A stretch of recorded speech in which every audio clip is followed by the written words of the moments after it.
क्या बिहार सरकार का खजाना सच में खाली हो चुका है? क्या महिलाओं को 10,000 रुपए की दूसरी किश्त इसलिए नहीं मिल रही क्योंकि सरकार के पास पैसा नहीं है? क्या बिहार की जनता की पेंशन अटक गई है? योजनाएं धीमी पड़ गई हैं और अब विपक्ष ने सम्राट चौधरी सरकार की सबसे कमजोर नस पकड़ ली है। और सबसे बड़ा सवाल, क्या लंबे समय बाद तेजस्वी यादव फिर उसी पुराने आक्रामक अंदाज में लौट आए हैं? क्योंकि चुनावों के बाद पहली बार तेजस्वी ने ऐसा मुद्दा उठाया है जो सीधे सम्राट सरकार की आर्थिक हालत पर चोट करता है। तो क्या बिहार में राजनीतिक लड़ाई अब जाति बनाम जाति नहीं बल्कि खाली खजाना बनाम जनता के वादे पर होने जा रही है? तो क्या यही है आज का सबसे बड़ा मुद्दा? नमस्कार, आप देख रहे हैं YBN बिहार झारखंड और मैं हूं दीपक गौड़। मुद्दा गर्म है में आज का मुद्दा नया नहीं है, बस इस मुद्दे को उठाने वाला बंदा अहम है। असल में बिहार की राजनीति में लंबे समय बाद विपक्ष की तरफ से एक ऐसा हमला हुआ है जिसने सीधे सरकार की आर्थिक स्थिति पर सवाल खड़े कर दिए हैं। नेता प्रतिपक्ष तेजस्वी यादव, जी हां, तेजस्वी यादव ने कहा है कि सरकार के पास पैसा नहीं बचा, खजाना खाली हो चुका है। महिलाओं की दूसरी किश्त यानी 10,000 रुपए वाली जो पहली किश्त दी गई है उसकी दूसरी किश्त अटक गई है, पेंशन रुकी हुई है और सरकार सिर्फ बयानबाजी कर रही है। अब सवाल सिर्फ बयान का नहीं, सवाल उस राजनीतिक टाइमिंग का भी है जब बिहार में सरकार पहले से आर्थिक दबाव, प्रशासनिक संकट और अंदरूनी राजनीतिक चुनौतियों से जूझती नजर आ रही है। तो आखिर क्या सच में बिहार आर्थिक संकट की ओर बढ़ रहा है? क्या तेजस्वी ने सरकार के सबसे कमजोर हिस्से पर हमला बोल दिया है?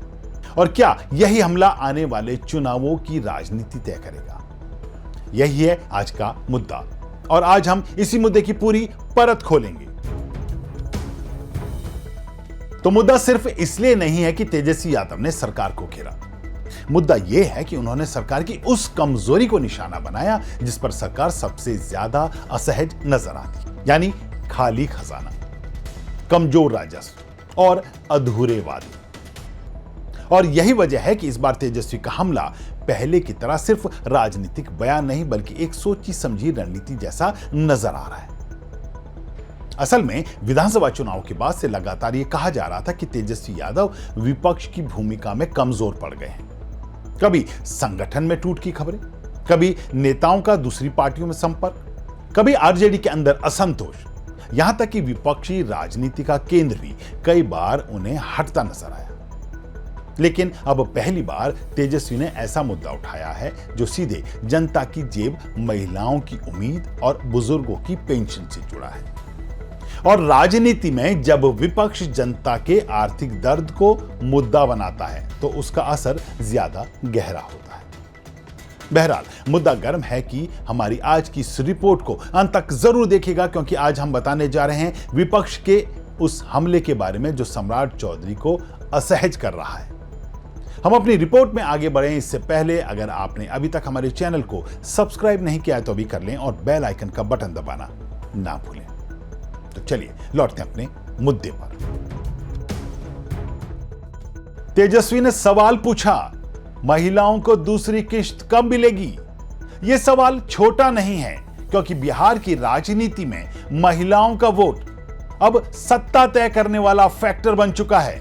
अगर महिलाओं को वादा किया गया पैसा समय पर नहीं मिला तो विपक्ष इसे वादा खिलाफी के नैरेटिव में बदल सकता है और तेजस्वी यही करने की कोशिश करते नजर आ रहे हैं।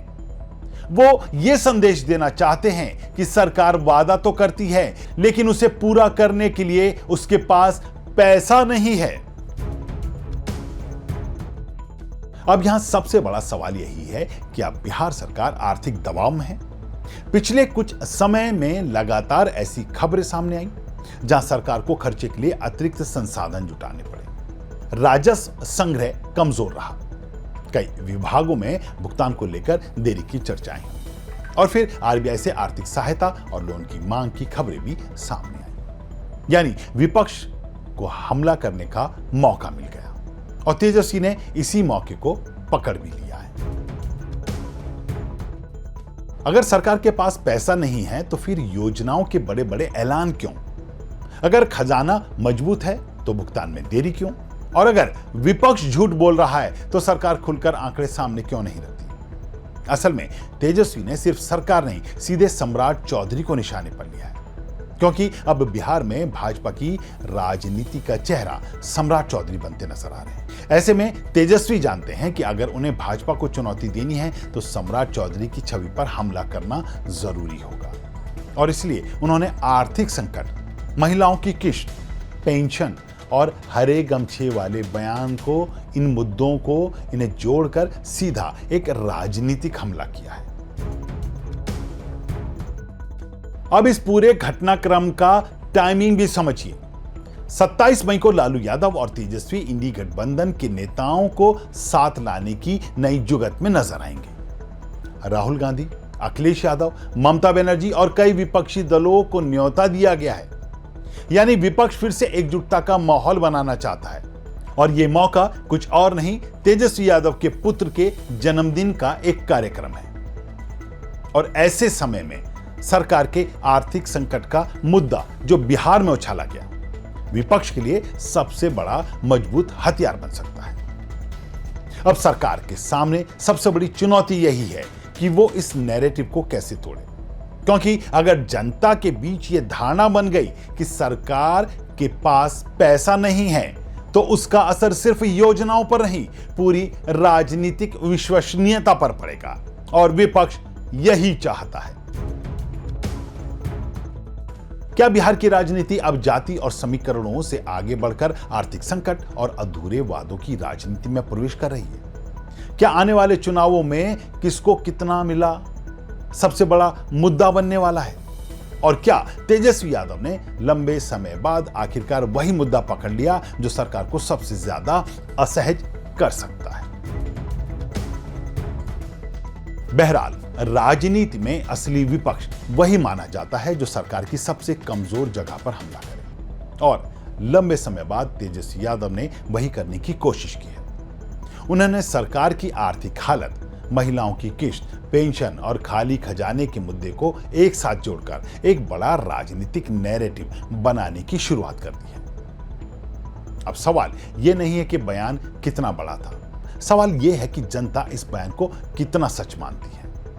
क्योंकि अगर जनता को लगा कि सरकार वादे तो करती है लेकिन उन्हें पूरा करने की ताकत नहीं है, तो यही मुद्दा आने वाले समय में विपक्ष के लिए एक बड़ा हथियार बन सकता है।